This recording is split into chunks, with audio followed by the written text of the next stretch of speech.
Vijay-led Tamil Nadu government has won very comfortably in the floor test. We have seen the way the governor acted. Finally, he was compelled to invite Vijay to form the government. So, Vijay went through the floor test, which is called the confidence vote. 144 MLAs supported Vijay government, 22 MLAs opposed and 5 MLAs abstained. Let me tell you the math here first, before I analyze the implications of this for Vijay and also for the Tamil Nadu politics. Firstly, math. So, Tamil Nadu has 234 members in the state assembly. Vijay won from the 2 seats and is resigned the one. So, the strength has come down to 233. So, one TVK MLA who won by a margin of only single vote was restrained by the Tamil Nadu High Court from participating in the floor test. So, therefore, the effective strength of TVK fell to 106. Then came the support of the Congress, which has 5 MLAs, and 4 other parties, that VCK, CPI, CPIM and IUML, which has 2 MLAs each. Therefore, the TVK's total strength went to 119. So, he got 144. That means he got 25 MLAs more. So, where did he get from? Most probably got all these 25 MLAs from the ADMK, because the AIADMK, some of the reports say that the AIADMK's lone member has also extended support. Therefore, 24 to 25 ADMK MLAs have supported Vijay in the protest. So, therefore, the remaining 22 ADMK MLAs have voted against it. So, as a result of this, what are the political implications of the floor test? Firstly, Vijay became politically formidable. He no longer, his government does no longer falls to the mercy of the allies. So, allies cannot blackmail this government, and he has a very slender margin. His vulnerability to the pulls and pressures of coalition politics is very high. So, we have seen even before the formation of government, VCK demanded deputy chief minister. So, the smaller parties will hold the larger party to ransom. So, that problem has gone now. So, Vijay need not be vulnerable to the whims and fancies of his allies. So, he has a better negotiation strength with his allies, because he has the solid backing of ADMK's faction. That is the first thing. So, therefore, he can implement his agenda without any fear.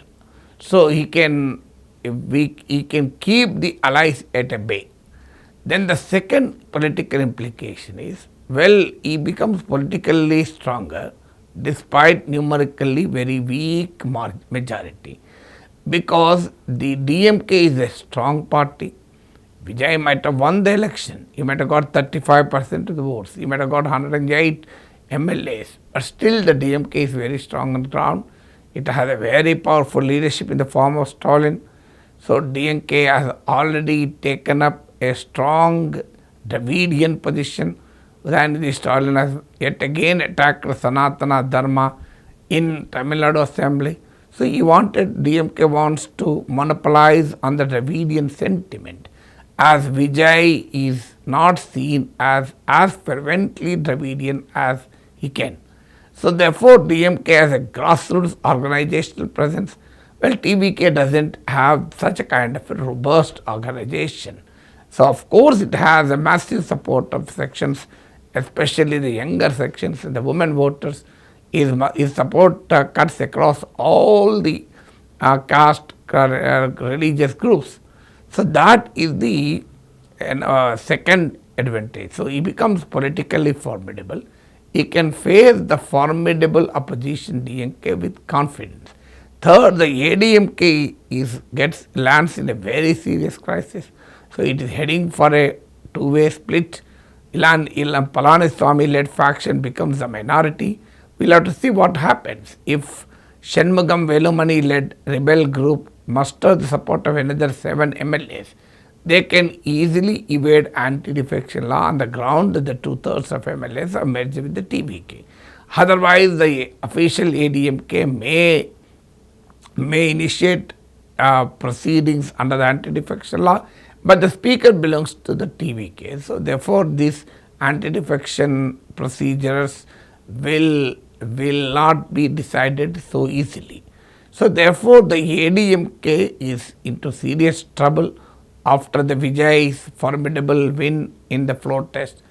Then the third is he has to face a daily battle with not just his rivals but even with allies.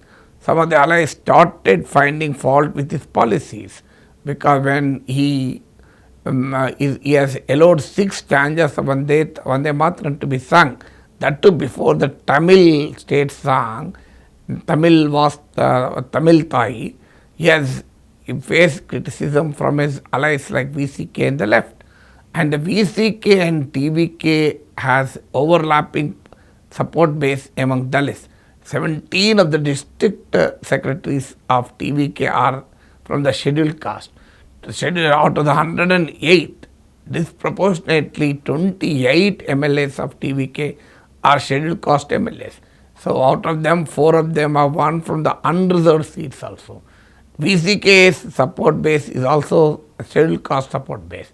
So, VCK may be wary of TVK eating into its support base. So, therefore, Vijay will certainly have a rough relationship with his allies if he doesn't stand forthright on issues like delimitation, NEET, etc. against the BJP-led central government. The left parties will be unhappy because the left and VCK and IUML are extending outside support. They are not a part of the government. Unlike the Congress shares power. So when you share the power, you may compromise. When you don't share the power, the allies will be much more stubborn. So all these problems are set to rest with Vijay winning a very confident, comfortable floor test.